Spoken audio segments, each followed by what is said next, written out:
Unexpected Productions is celebrating 40 years of Seattle improv in style with tons of performances this week, including current and former cast members, and even some surprise guests. And joining us this morning on the show live here is Jill Farris and Ron Hippe with Unexpected Productions, with more of what fans can expect. First off, you guys, congratulations on 40 years. Thank you. This is a big deal. And full disclosure, I have been a part of the cast here back in the mid-2000s there. I was in the cast for a few years and been coming back to do some shows as well. It's just such a fun place to be and such a joyous place as well. For those who are unfamiliar with Unexpected Productions, where are you and what do you guys do? Well, we're in the Market Theater, which is in Pikes Market, down by the Gum Wall, which maybe more people are familiar with that. But there's an improv theater there, and we do shows where we make it all up, and with the audience, asking them questions and getting inspiration and making up shows. So that's a little bit about us. Yeah, and your most popular show is Theater Sports, right, Ron? Theater Sports is our flagship show that started first time in Seattle in 1983. This very week. That's why it's our 40th. But we do have a lot of other shows, too. They're all based on improv. Some of them are more dramatic or theatrical. Some of them are more comedic and fast. And formats change. Wednesday through Sunday, so many different ones. And they're all going to be special this week because we have so many invited guests and alumni from over the years.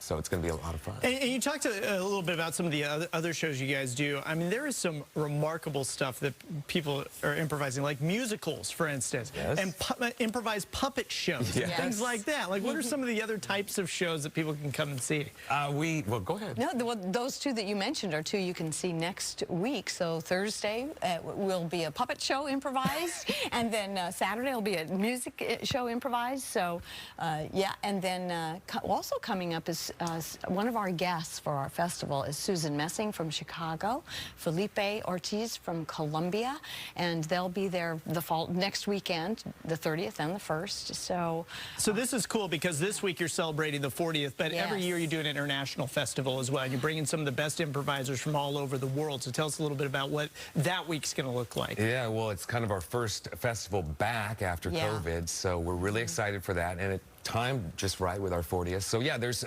as she said, there's people from all over the world that are coming to teach, improv experts, and it's going to be a lot of fun. It's starting Tuesday, ending Sunday. Yeah, so it's best to look. There's so many different shows from people, wonderful guest artists that are coming. So it's best to look on our website and check out what you want to see and come on down. And I'm sure people are wondering, you know, hey, can I bring my kids to this? A lot of the kids are out of school nowadays and stuff like that. So is this are these kid-friendly shows? Yes. How's that? They're all ages, of course, and it's family friendly. We market our later shows because we have this week it'll be a 6 o'clock, 7:30, 9:30. Our later shows are basically PG-13. So, but nothing too. Nothing too saucy. Yes, exactly. Saucy is the best word I'm looking for there. The Gum Wall, you mentioned that briefly. that is right next door to, or it's the wall that is adjacent to the theater. Yeah. Did that all start because of the theater?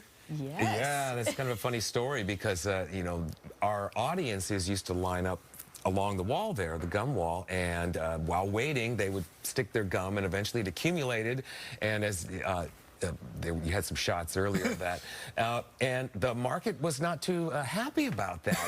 They required us to clean it off, and then eventually it became inevitable in such a tourist attraction that they saw the value in having it there, and now it's very popular. And now it's on both sides and everywhere.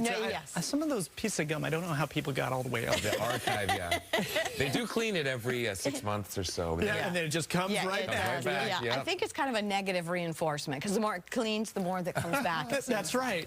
That's right. It's like telling your kids no, not to do something. Jill Farris and Ron Hippe with Unexpected Productions. Thanks so much for coming out. And for tickets and more information, you can head to unexpectedproductions.org. All right, I'm going to send it on over to Adam. He's got to look at traffic. By the way, Adam, you also took classes at Unexpected Productions, didn't you? I did. I had a radio program director who went to a show at Unexpected Productions, and he said, you know what? I'm going to train all of my staff with the power of improv. And so he sent us there as sort of a boot camp to get us all inspired and starting to think out of the box.